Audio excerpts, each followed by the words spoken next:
I have a saying, inflation's either your best friend or your worst enemy. And this gets back to, remember I talked about the status part, is if you're putting your money into products, and when I say product, it could be clothes, purses, shoes, cars, washers. Now, we need washers and dryers in cars, but you don't need the Rolls Royce of cars or washers or dryers.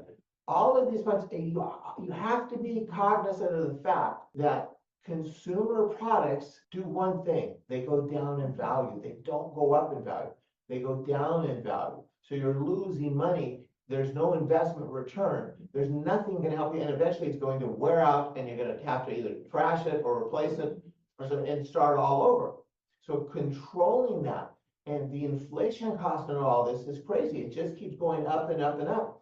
So you're losing this battle because inflation is going up faster than your income is. Now, then the other side of it then is how do we create the wealth and income so that we're not just paying our bills. I mean, being financially free is more than just paying your bills. Being financially free means is you work because you want to work. And most people look at that, the middle class of this country looks at it and says, the only way for me to become financially free is I got to save a ton of money over 40 years and maybe I can retire. Now, I'm a baby boomer, and we deal with a lot of baby boomers now that are in their 60s and 70s, and they have retired, and now they're trying to stay retired. And we help a lot of these people there, because here's what happened, is they reached 65, 66, 67, filed for Social Security, they started collecting that Social Security, which is great, but here's the problem, it's not enough. And so they started running out of money, and they run out of money. Then they start leaning on credit card. Now they have 50, 100 grand credit card debt, no money, Social Security's not enough, and they're going, what do I do? And they want to stay retired, trying to go back to work, even part-time. They don't want to do that, and they have no idea. We can help you with those situations, but this is something we deal with on an everyday basis. Okay. All right, let's go ahead and get to the budget outline. All right, here's a budget scenario for our typical client.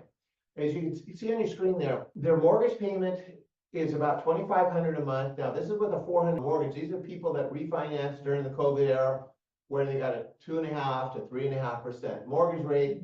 So they have a great payment on that. But we've got the other bills and utilities, phone, now car payment, $275 is actually kind of on the low side. Most of the people are like $450 to $600, I would say is kind of normal. Although we have some that are in the $1,200, $1,500 range too. And you can see the different bills now. Fuel, $90, that's probably a little bit low. But in today's world, that's like 1 week. That's not gonna cover a month, right? In fact, maybe not if you drive a lot. If you're working remote, it works, yeah.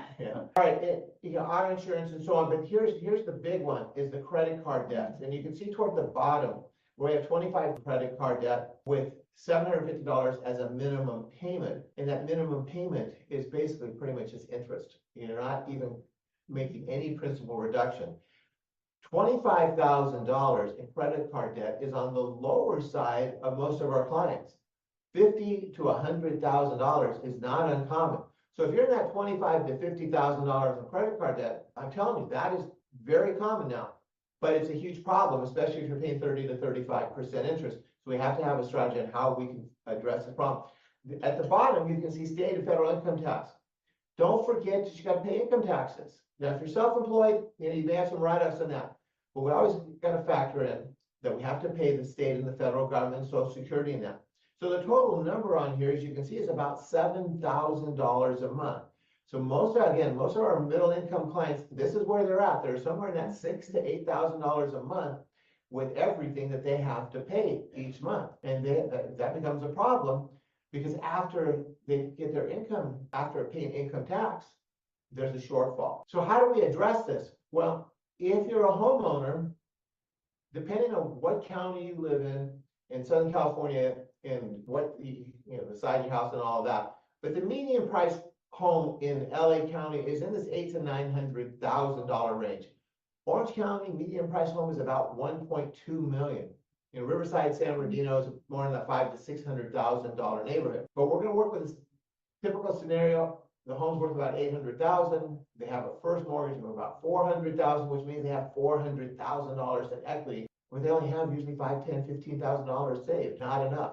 And then they have the $25,000 to $50,000 in credit card debt, then $40,000 car loan, and so on. And they're going backwards financially.